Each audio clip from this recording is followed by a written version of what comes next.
இப்போ தமிழ்நாட்டில் இருக்கிற எலெக்ஷன் ஃபீவருக்கு அரசியலை பற்றி பேசாமல் நம்ம இருக்கவே முடியாது. அதுவும் முக்கியமாக இளைய தளபதி விஜய் அவர்களுடைய டிவிகே கட்சியை பற்றி நம்ம பேசாமல் இருக்க முடியாது. ஏன்னா டெய்லி அந்த கட்சியை பற்றி தான் புதுசாக நியூஸ் வந்துக்கிட்டே இருக்குது. அவங்க கூட்டணி வைக்கிறாங்களோ வைக்கலையோ, அந்த கட்சி சார்ந்த பல விஷயங்கள் ஒன்று அவங்க பேசுகிறாங்க, இல்லைன்னா வேறு யாராவது பேசுகிறாங்க. அப்படி தான் போயிட்டுருக்கு. அப்படி தான் இன்றைக்கி ஒரு கவர்மெண்ட்லேருந்து ஒரு சுற்றறிக்கை வந்திருக்கு. இந்த குப்பை வண்டி தள்ளுவாங்க இல்லைங்களா? ஸோ குப்பை வண்டி தள்ளுறவங்க விசில் அடிச்சுட்டு தான் வருவாங்க யூஸ்வலாகவே. இனிமேல் அவங்க விசில் அடிக்கக்கூடாது, பழைய நடைமுறையை ஃபாலோ பண்ணுங்க அப்படின்னு சொல்லிட்டு. அதாவது கொஞ்சம் நாளைக்கு ஒரு 1-2 வருஷத்துக்கு முன்னாடி குப்பை வண்டி தள்ளிட்டு வர்றவங்க வந்துட்டு விசில் அடிக்க மாட்டாங்க. அதுக்கு பதில் என்ன பண்ணுவாங்கன்னா, ஒரு speaker, already pre recorded speaker ஒன்று இருக்கும். அந்த ஸ்பீக்கர்லேருந்து ஒரு பர்டிகுலர் பாட்டு வரும். ஸோ அந்த பாட்டை தான் போட்டுட்டு குப்பை வண்டி தள்ளிட்டு போயிட்டு இருந்தாங்க. அதை நம்ம பேஸ் பண்ணிட்டு நம்ம குப்பை கொட்டிகிட்டு இருந்தோம். பட் ஒரு ஸ்டேஜுக்கு மேலே அந்த ஸ்பீக்கருக்கு யார் சார்ஜ் போடுறது, இது மாதிரியான பிரச்சனைகள் வந்ததுனால அதை அப்படியே கிடப்பில் போட்டுட்டாங்க.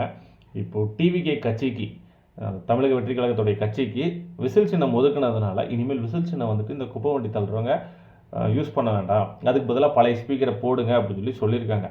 பட் இந்த பழைய ஸ்பீக்கருக்கு யார் சார்ஜ் போடுவாங்கலாம் தெரியாது. பட் ஆனால் இதில் ஒரு ப்ளஸ் பாயிண்ட் என்னென்னா, அந்த ஸ்கேவஞ்சர்ஸ் குப்பை வண்டி தள்ளுறவங்களுக்கு ஒரு ப்ளஸ் பாயிண்ட் என்னென்னா, இனிமேல் கஷ்டப்பட்டு அவங்க விசில் ஊத வேண்டியதில்லை. ஏன்னா ஒரு நாளைக்கு அவங்க ஒரு 10 தெரு அந்த குப்பை வண்டி தள்ளிட்டு போகிறாங்கன்னா, ஒவ்வொரு தெருலையும் குறைஞ்சபட்சம் ஒரு 10 தடவையாவது விசில் அடிப்பாங்க. 10 தெருன்னு 20 தெருன்னு கணக்கு போட்டிங்கன்னா கிட்டத்தட்ட 200 தடவை விசில் அடிக்கணும். இப்போ அந்த 200 தடவை விசில் அடிக்கிறதுலேருந்து அவங்க தப்பிச்சிட்டாங்கங்கிறது தான் உண்மை. அந்த ஒரு காரணத்துக்காக தமிழக வெற்றி கழகத்தை நம்ம பாராட்டலாம். அவங்க வாங்கின அந்த கேட்டு வாங்கின அந்த விசில் சின்னத்துக்கு ஒரு சல்யூட் அப்படின்னு சொல்லலாம்.